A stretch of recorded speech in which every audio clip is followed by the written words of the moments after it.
Quelque part dans l'univers, à des années-lumière de notre système solaire, une petite planète est en ébullition. Le prince qui la gouverne est anxieux.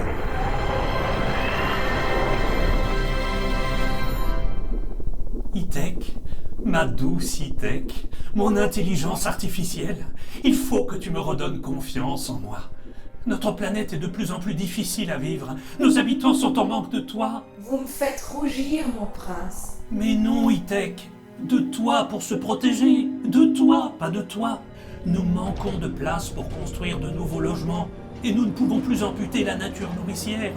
Là, j'avoue que je craque, j'ai un genou à terre. À terre? Bon sang, mais si bien sûr. Itek, fais une recherche sur Interplanète. Tape planète Terre. J'ai entendu dire qu'ils avaient des spécialistes là-bas. Ça y est, j'ai ouvert la page Terre. Oh, dites donc, vous avez raison, mon prince. Ils ont drôle de tête, les terriens. Mais c'est un peuple de bâtisseurs. Calme-toi, Itek. La folie des grandeurs, ce n'est pas pour nous. Nous, ce qu'il nous faut, ce sont des professionnels capables de s'adapter à nos besoins et à nos contraintes. Je mouline, mais ça vient. Voilà. Il y en a un qui semble vraiment dynamique, c'est un certain Habitat de l'île. Une coopérative HLM qui gère un parc de plus de 2500 logements.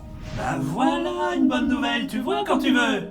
Dis-moi, on a des données visuelles sur cette coopérative? Voilà leur siège social.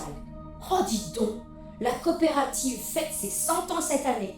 Elle est née en 1917 à Illkirch-Grafenstaden pendant une guerre terrible qui embrase toute leur planète. Le maire de l'époque, Achille Baumann, a la bonne idée de fonder cette coopérative pour construire des logements décents aux ouvriers de l'usine de la ville. Ils étaient déjà novateurs à l'époque. À sa création, la coopérative s'appelait la Société coopérative d'habitation à loyer réduit d'Illkirch-Grafenstaden.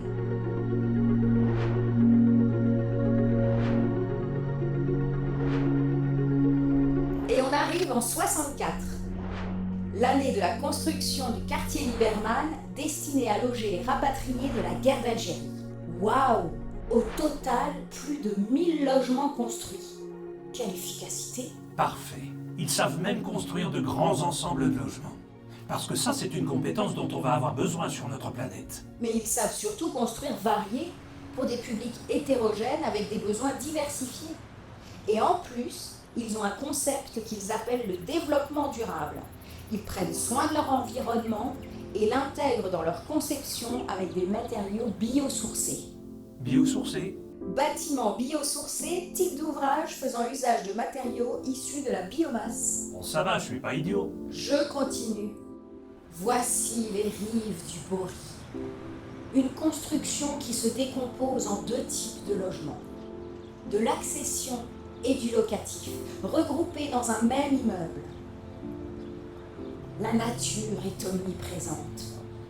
Le quartier est chauffé par un réseau de chaleur biomasse et en plus, il y a un espace de renaturation donnant sa place à la biodiversité. Ils ont répondu aux attentes des citoyens, mais aussi aux enjeux écologiques et sociaux pour une ville plus durable. Accession, locatif, individuel, collectif, respect de la nature. Ah, dis donc! Je pense à ma mère. Je peux plus la garder à la maison, ma femme n'en peut plus. Qu'est-ce qu'ils pourraient faire ces gens-là pour ma mère? Pour votre maman, Prince, ils savent concevoir des lieux où il fait bon vivre hors de l'isolement et de la solitude. Dans une petite bourgade du nom d'Échaud, ils ont créé une résidence pour seniors avec 22 appartements individuels et 3 2 pièces pour les couples. Les habitants peuvent faire plein d'activités ensemble, tout en gardant leur indépendance. Mais ça, ce serait parfait pour ma mère. Mais dis-moi, ce bien vivre ensemble, ça veut dire que les gens s'entendent bien et se respectent. Mais qu'est-ce qu'ils font d'autre pour favoriser tout ça? Chaque année, ils organisent la fête des locataires coopérateurs. Les habitants se réunissent pour s'amuser, boire, manger et discuter entre voisins. Ah, et puis il y a aussi les jardins partagés. Les habitants cultivent ensemble les fruits et légumes. Ils décorent les bas d'immeubles avec des parterres de fleurs. Ils font même du poney. Et puis ils ont le Racing Club de Strasbourg. Le Racing Club? C'est quoi? C'est un des plus grands clubs de foot du pays. Et les joueurs participent avec les jeunes habitants à une opération appelée MTM-PTC. MTM-PTC. Mouille ton maillot pour ta coopérative. Ils sont vraiment forts, hein? Tiens, justement, les habitants, eux, qu'est-ce qu'ils en pensent? C'était une nouvelle vie. En fait, j'ai eu mon petit garçon il y a 2 ans et demi. J'avais besoin d'un appartement plus grand, c'était un peu rapide. Ça a été très très compliqué de rester là où j'étais. Donc j'ai fait appel à mon employeur qui m'a redirigée vers l'habitat de Lille et tout s'est fait en 2 mois de temps. J'avais l'appartement, les clés et la nouvelle vie commençait. Oui, ils accompagnent beaucoup les gens. Hein. Si vous avez un souci, il suffit de téléphoner ou vous déplacer. Puis avec l'équipe de jeunes qui est là-bas, maintenant ça passe comme une lettre à la poste. Hein. Je crois que j'ai eu les clés le 15 décembre. C'était pas propre, hein. Ils m'ont refait plafond et plancher. Ça, c'était déjà une bonne chose. J'ai découvert une vie de quartier dans mon bâtiment, ce que je n'avais pas avant. On a de la chance, on a franchement des super voisins. On les côtoie souvent.